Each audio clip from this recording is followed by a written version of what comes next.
One time I went to go run a half marathon and I didn't have time to eat breakfast, so I thought it'd be alright if I just had 3 shots of espresso from Starbucks. And for like 2 miles, I was really doing good.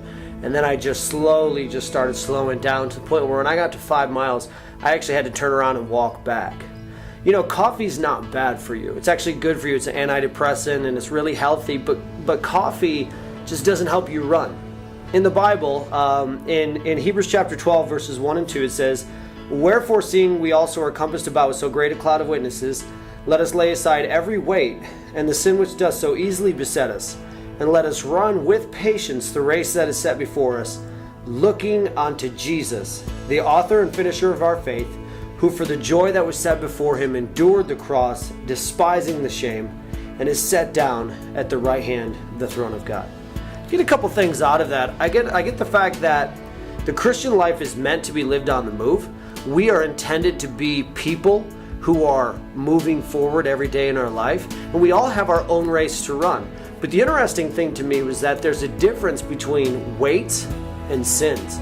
And a lot of times we think to ourselves, well, is this really a sin? But the Bible's asking a totally different question. The Bible's not asking, is this a sin? The Bible's saying, does this help you run? So there's certain things in our Christian life who they may not really be sins, but I think we're asking ourselves the wrong question way too often.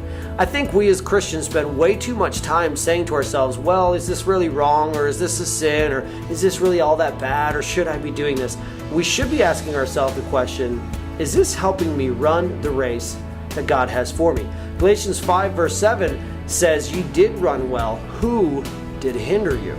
So Paul is saying to the church of Galatia, hey, there's people who slow you down. So now we know that there's things that slow us down and there's people who slow us down. The rest of the book of Galatians you go on to read and you realize that it was the people themselves. They were slowing themselves down through legalism, through bitterness, and then there was the other believers who were slowing them down. So these were not people who were necessarily what some would call bad people. They were just people who weren't helping the church run the way it should be run. I think we've got to stop asking ourselves the question, is this a sin? We've got to start asking ourselves the question, is this going to help me run?